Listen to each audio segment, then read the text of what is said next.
You've been Absolutely. busy. You've been busy. Yep, we just had a debut show this Friday, so the last couple of weeks we've been preparing for that. So that's been taking up most of my time rehearsing and getting folks prepared for that show. So glad to finally have that checked off though. Oh, fantastic. So debut show. How long was the prep for that? Well, so getting the actual band together for that started around, I guess, yeah, October, November. So holding auditions and then getting the right people lined up. But then as we got to book this particular show, they had some venue rules. I think our drummer, yeah, he's not quite yet 21. So last minute we had to find someone to go relearn the whole set list and Yeah. walk them through that, and also like ordering like banners and getting merch and stuff lined up. So it's a long process, but ultimately now we've got everything in line so we can just play as many shows as we need to without having to take a bunch of steps backwards. So Uh, Fair enough. That's got to be a story as old as time, really. Um, Age limits on things. If you go back as like far as the Beatles, I think George Harrison was like um the youngest of the Beatles, and like he had like fake ID and stuff, so he could like go and play in certain places. Um, Bet you wish you yeah, lived somewhere like England, somewhere where it's like 18. It's got to be a lot yeah, easier. Uh, we're yeah. get, No, we're getting a bit ahead of ourselves though. Would you be able to give me a bit of background about yourself? So I haven't even said your name yet. It's Edward Crowther, isn't it? yeah. There you go. There you Yeah. go. Brilliant. Yeah, so just so I mean, I guess sort of a little bit about myself. So I started my music career back in 2016, so a while ago.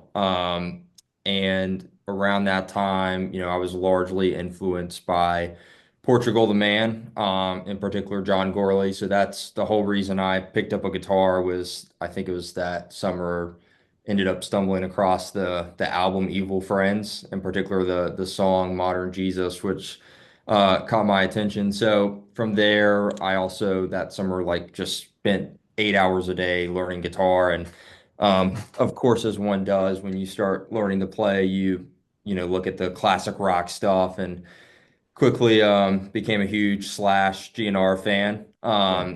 So once I had all those influences in place, started making my own music and ultimately put together my own original band, which was called Bourbon. Yeah. And so we made our own originals, did our own DIY touring, and then that band had three different iterations, and I had that through high school and college, and then the pandemic hit, and then all that went out the window. So then I Oh, was like, well, maybe we'll go back to the drawing board. And I'd always wanted to do a solo career because, really in every band, if you really think about it, they're all somewhat duo or solo projects. There's usually someone leading kind of the creative vision for the most part. yeah. Um, and that person typically, whenever I was in projects, was always myself. So I was like, well, I'll just go out and do it on my own.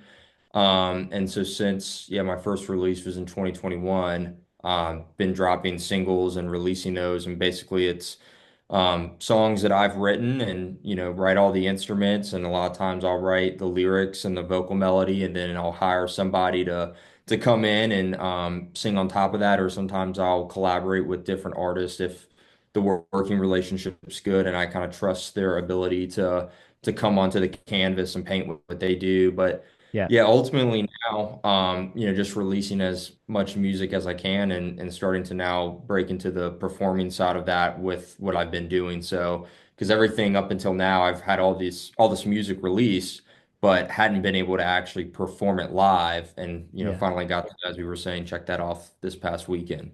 Yeah. I mean, that logistically must be a lot of effort and also quite, we'd say ballsy, quite brave, I'd say, to have the confidence to be like, right, I'm a solo artist and I'm going to audition people to play, for me, kind of under my name, my umbrella. How did that feel initially? Did it feel strange to do it that way? I think for me, I I'm really confident in kind of like my creative vision. I think a lot of people, when they listen to my stuff, they're like, oh, it sounds really good. Or like I've had, channels like yours and others review it and people in the industry. And, for me, like, personally prefer to be on the person having the auditions because I think at the end of the day, like I've auditioned for bands and stuff, but Yeah, when I go into some of those different ecosystems, if you will, like when it comes to the desire and drive for what people want, you have a lot of projects that will, they might get off the ground, but are they going to last 5, 6 years? Probably yeah, not. yeah, So for me, it's not too weird having people audition. I think the thing that you have to try and think about is, can you bring people in that can cover the whole catalog? I think the biggest challenge in my current vocalist, Jason Zesson, who sings all of the stuff that we do, he's done a really good job of like, he can sing High School Fever, but then he can also do, a song like Snake Groove or California Cruising, which is in a completely different direction. So I think that what the challenge is finding people that understand that, and then also, right, finding people that, can understand that, all right, I'm coming on to someone else's platform to try and serve the catalog. yeah. Obviously, there's moments for creativity, but it's ultimately there to really serve what's already been kind of pre-built and constructed. Yeah, it's getting someone that, it's fine to be creative and occasionally step on toes, but you've got to be there for that, as you said. Yeah. What you spoke about High School Fever, and that's the track that I reacted to on this channel. What's the typical music you make? Is it generally around that kind of throwback, maybe pop punk vibe, or do you have different styles within your catalog? Yeah, so High School Fever is definitely more of an outlier. Most of my stuff is really much like that hard rock, like GNR, Aerosmith type music. So High School Fever is a completely different direction. But I think what is unique about it, and I mean, you see this a lot in the music industry now, where you're having a lot of artists do like Post Malone's a great example, where he, had more of a rap background and then just did a country album, which is it's really good. Yeah, Um, yeah, I think for me as an artist, I like to explore just what music interests me and kind of putting my own spin to it. I'd say under sort of my creative view, if I had to divide it up, you've got the hard rock 80s stuff, bluesy type traditional rock. You got the indie rock, and then you've got folk rock as well as sort of this pop punk early 2000s alternative vibe. yeah, My music, depending on the song, if you had to put it on a dartboard, it's going to land somewhere between all four of those combined. yeah, Um, got another song, 20, which I actually sing on that one, and it's an acoustic song. It's actually a yeah, really sad song. So it's like completely different than like a track that I have like California Cruising, which is like a very upbeat, like put the top down, go drive on, the beach or something. yeah. So, but yeah, definitely a lot of different genres and palettes of sounds that I play around with. And I guess you've got more of the freedom if you're just going under your name. If someone finds you and likes that song, then here's something else. They'll stick around for you more than just like, okay, I thought this was a pop punk band, but no, I'm hearing this. But even then, in High School Fever, which people should go and check out because it's really good. Um, you can still hear that kind of 80s vibe, especially in the chorus. When I first did it, I thought, "Oh, I hear a bit of Weezer," but I mean, what were Weezer going off?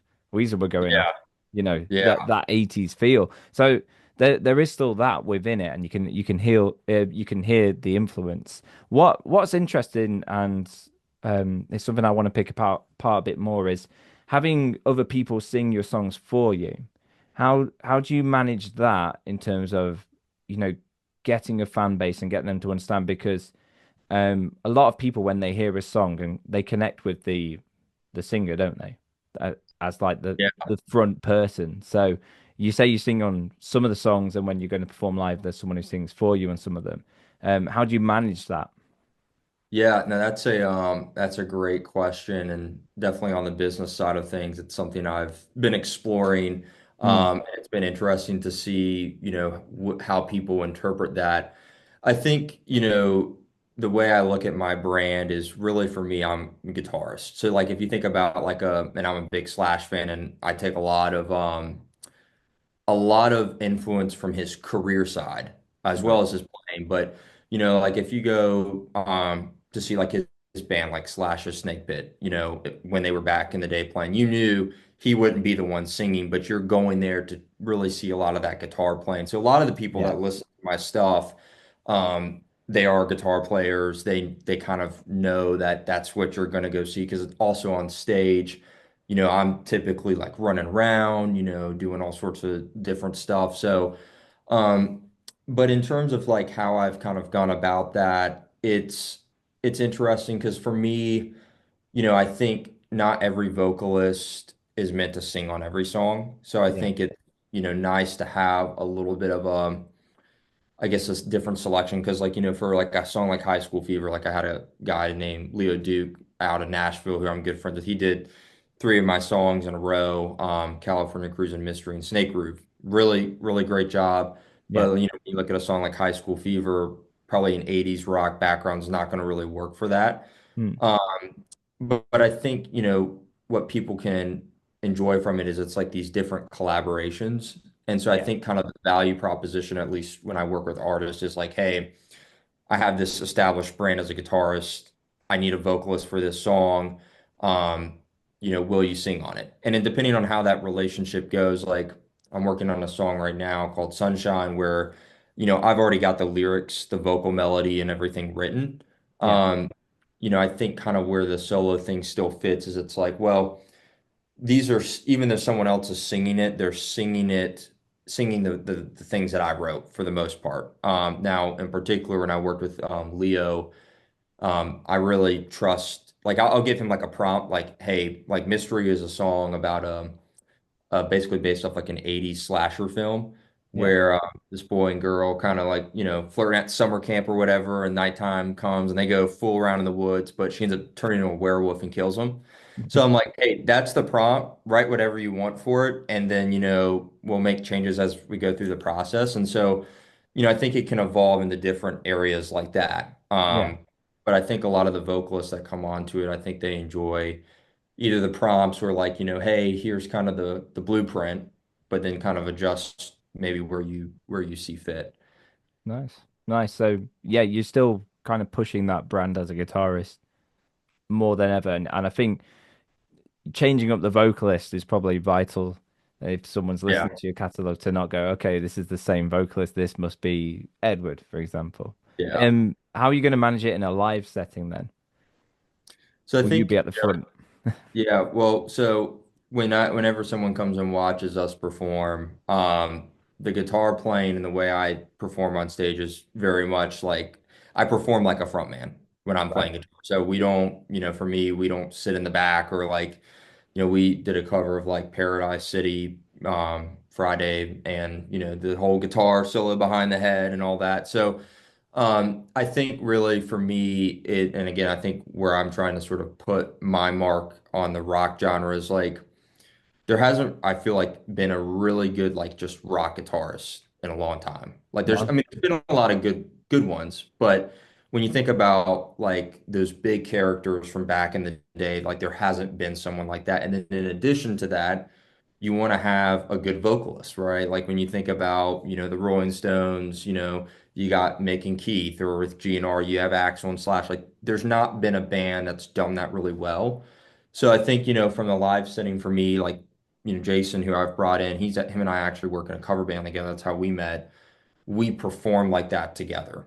That's And good. I think it's almost kind of cool. Like we were actually talking about this last night on the phone, but because these questions you're asking, they're really good. They're things that we think about on the business side from a branding perspective. But Yeah.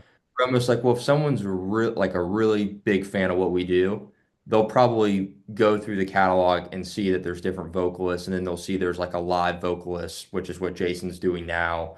Yeah. Um, and it's the same thing, that Slash does, right? He has Miles Kennedy sing his whole catalog, but Miles didn't write a large majority of those songs or sing on them. Yeah. Um, but I think ultimately, when people kind of come to see the live experience, they can just expect a really good rock and roll band.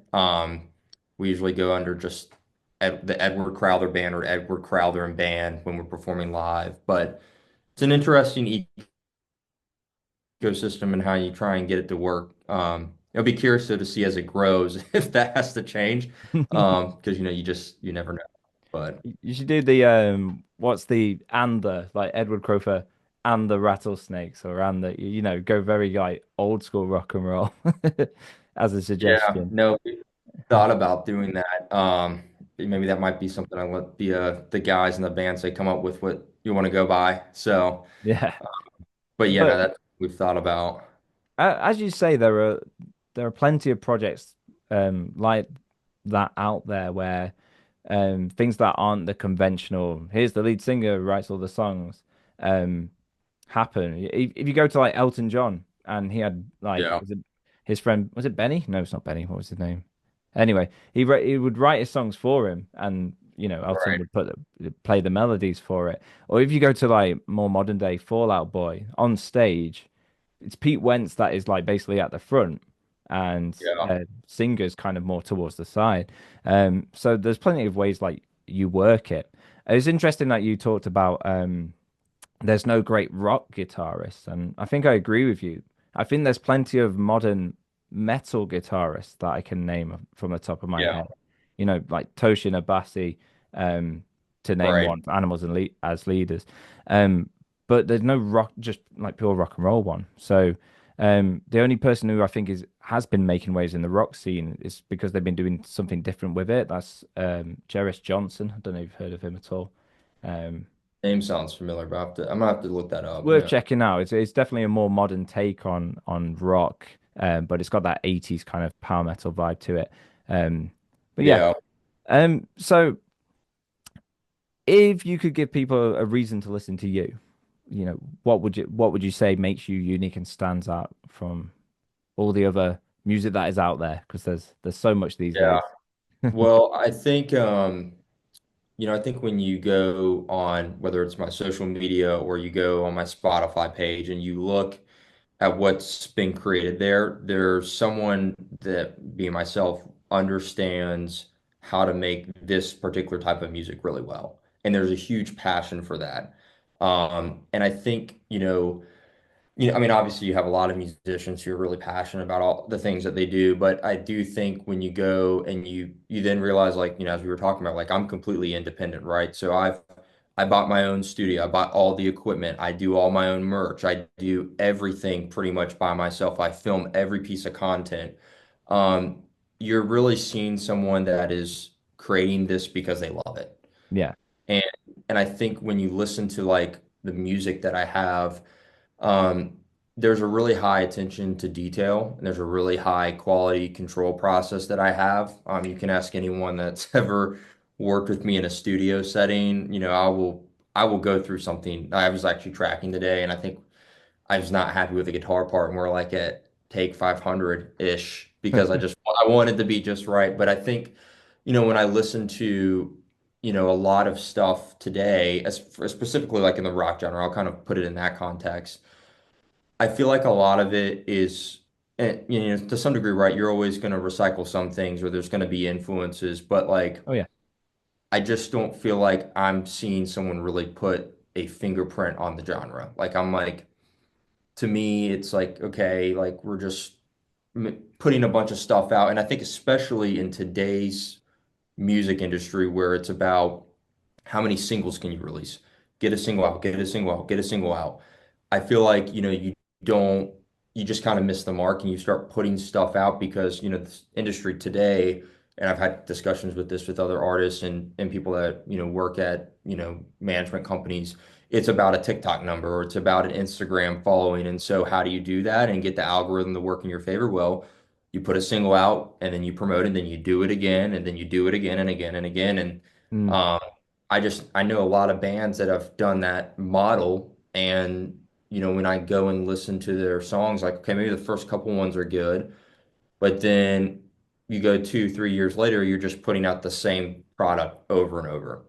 And I yeah, think that's something that stands out with my music is that you're not going to get the same product every single time. You could go from California Cruising the 20 and High School Fever. Those are three very different sounds right there. But I think also too, I try and make my music really say something with it and really pull on the nostalgia for people, and then also just trying to speak about something. I think rock has kind of lost a little bit of that, like let me say something with my song. Yeah.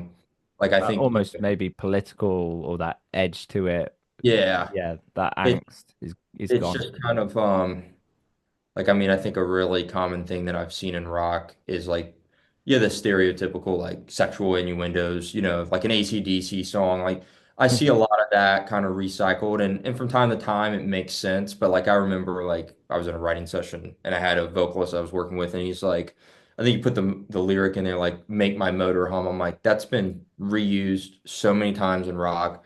It's not original. It's not really new.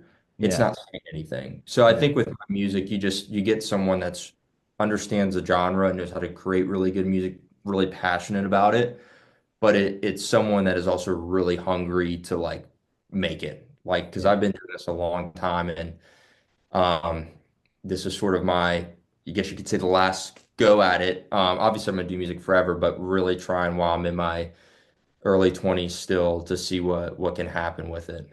Nice. And almost because you've got your name on it, I guess anything you make, you want it to be you in the Yeah. lyrics, in the music, in everything. I do like that you're taking your time with it because I see it, 3 month cycles of, build up to the promotion Yeah. for the single, it releases, then it's the next one and again and again. Um, and singles are the way these days, unfortunately. Um, Yeah. are you building to anything album wise? I still love an album, you know. Yeah, well, and so I mean that's a great point, right? Like, you don't see albums anymore. Like, for me, I love when I find a really good album and it's just like artwork's great. You Yeah, go into the liner notes and the experience is there. Like, so I'm actually in the process of creating my debut album right now, and nice. I've got probably somewhere between 8 to 12 songs, but it's a very tedious process because, I'm recording all the guitar parts, recording all the bass. I program the drum idea, and then I'll give that to a drummer. And then, I got to find vocalists for each tracks, and you got to work out the contracts for each person that comes onto the song. So it's a very big process, but kind of the goal I'm trying to do with this is like, I think about the albums that I really like Boston's debut album, or Gish from the Smashing Pumpkins, or Appetite for Destruction. Like, when I think about some of these albums, like front to back, they're just all really good songs. And so I'm Yeah, trying to create a really great rock record that front to back, like it's meant to be listened to, like straightforward. Like, don't skip, like yeah, find yourself a vinyl player, sit back, whatever people do to vibe out, and then like yeah. listen to it. And Lyrics it's in front of you. great. Yeah, I exactly. miss the days of just sitting on bed, listening to music and just reading the lyrics all the way through. Um, Yeah. they were good days. Do you find as you're taking your time with this process and you want it to be really good, do you find you're getting in your head about certain things because you kind of put this pressure on yourself to have something that's really great front to back? Do you find you get into points where you're like, this isn't good enough, this isn't it, getting rid of that, I'm putting this in? Yeah, I think for me, I get really OCD about stuff. And Yeah, so like it's actually, I think what eats most of that is the production side of things, like hearing little noises on the guitar and like, oh, do I need to go back and retract that, or is that no one's going to hear it? I think that's the biggest thing for me because I always am really particular about having super clean tracks, but also to that point, like I really want, like for example, the debut song, I'm listening to it and I'm like, okay, if somebody listens to this, are they gonna keep listening? Are they gonna think that this is like, oh my God, I haven't heard something like this in forever? And I yeah, think that's a really big, it's a really big thing to live up to. But I think also like, I think John Gorley from Portugal Man said this, and I agree with him. He's like, if you're not trying to make your dark side of the moon, then what are you doing? Making, I mean, obviously you can make music for fun, yeah, but like if it's like if you're like me, where it's like the whole reason you wake up to live every day, you you have to shoot to make something that creative. And it's a huge mental task too. Like you have to give up so much of yourself to make that art so Yeah. good. Um, so I'll be excited when it's all said and done. I was at this point trying to hopefully do a song a month to try and make sure there's enough time to get it. But like first song's mostly done. Second song, like you're having to go back and rework things. So it's a huge process. Yeah. But there's definitely a lot of pressure to make it this great thing, like all these other great rock records. And then of course, right, you want to make sure, like, from a production perspective, you can also achieve that because nowadays things are not sometimes analog, and also you want to make sure you got the right person who understands it because a lot of the stuff I've mixed and mastered on my own. Yeah. Because I'm really particular about like I want to use this compressor with this reverb unit in this because that's the sound of the albums that I like to listen to. Yeah. So, process. Do you find you like you play it on guitar fine, and then you go to press record and you're doing like a million takes, like why can't I get this perfect? And you've been playing it fine, beforehand. Yeah. That's I what I had do. a Yeah, my singer sent me that he sent me a meme that actually said that exact thing today. It's so Um I- annoying. yeah, I was recording a part that it's just got there's a lot of busy work on the picking hand and it's just like really difficult to get it because it's a really fast song. Yeah. You rehearse it, it's fine, red lights on, it's like, oh shit, messed that up. It's like you become like 40% more crap at guitar. Uh, Yeah. as Oh soon as yeah. you press that button. Yeah, it's mad. I wish I had the time like you um, to be able to do all those takes. I'm like, right, I've got an hour spare. Let's try and do it. Yeah. It seems like you've got the time to really focus it in. I want to go back to where you talked about, making music for fun and then you said like making your Dark Side of the Moon. Um, sometimes do you feel like sometimes you're doing too much of that and you need to go back to being fun, but not too fun as well? Because I think sometimes if you just make music for you and it's fun, a lot of people aren't into that. So there has to be some kind of like thinking about what other people are going to be like, going to like, but Yeah. also what's fun for you. Because if it isn't fun, that can get frustrating too. Yeah, I think for me, the way I try and kind of balance that, because if you're in the studio too much and you're just sitting there kind of, mulling over a song, like you're gonna just start to resent it and it's gonna be something you dread. I think for me, what always kind of gets me through that is like I know once it's out and once we can perform it, like it's all worth it. Because Yeah. like High School Fever, that was a song I spent 3 months mixing and mastering that, and I just Wow. couldn't get it to where I wanted it. So, you know what? I'm just gonna pay someone to do that, and that's how I got Matt Bishop to do it. And in a week it was done. And I was like, oh, this is perfect. And then, I think with every song, like I always like to, celebrate it with like a big show or release party and everything. So I think for me, the fun aspect starts to come into play when you can just play it live. Because I love, a live show. Yeah. But I think too, when it comes to like creating for fun, I think for me, it's really just like maybe I'll have an idea and I'll go through it, but I don't even bring like any type of recording into it. Just sitting there playing it and letting the idea, because it's like you said, once you know the red dots on, it's like, well, now Pressure's on. this isn't cool anymore. This isn't as fun. So, Yeah. um, but yeah, I mean, I think it is a balance you have to strike, and I think also too, it's about not. I mean, to some degree, right? It's work-life balance. Like you don't want to burn yourself out, and especially when you're recording and you're playing live, all of that at the same time, it can definitely catch up to you pretty quick. Yeah, it can. I think I need to do some more of that, just playing for fun, because I Yeah. just I just go straight to like my interface, like I like this, let's record it. So yeah. Right, I've got one final question for you, and you've kind of mentioned it anyway with talking about your debut album. What's next for you? So is it the debut album or is it a single first from that album? What's next? Yeah. So for me right now, I've got, yeah, six songs out, and those songs, right, they've not really been performed live a lot. So the whole goal this year is to really get out there and perform. So Hmm. I got a show in Gastonia, North Carolina, which is right outside of Charlotte where I live, that I'm playing in April, playing at a place called Smoky Joe's in Charlotte. And then this summer we're also playing in Nashville, Tennessee, which we're really excited for. So the goal for me is really to just start performing this stuff live because that's where you make an impact on an audience. I Right. think, there's nothing that's ever going to compare to going to a concert and that song just was like so good that you're like, holy crap, like I got to go listen to it. But I've got one song right now. I'm actually working with a female vocalist, so completely different, right? Because Yeah. all male vocalists, contributed to my stuff. So that song is called Sunshine. I'm hoping that that releases in April. Um, and then I'm hoping maybe one more single by the end of the year, but mainly just trying to put all my mental capacity on the album so that that can be the best that it can be. But that's pretty much what's on the horizon. And like I said, most of it is because, I've been in the studio so much, I've not gotten to enjoy the live playing of the original. So Yeah.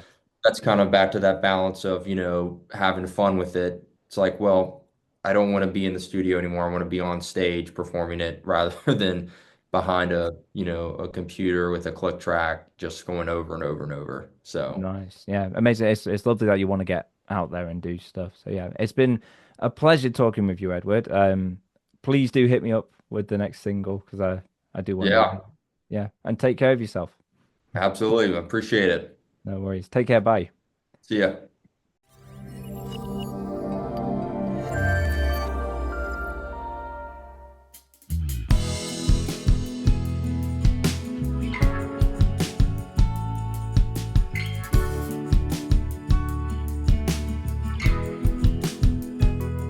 Bye, ladies and gentlemen.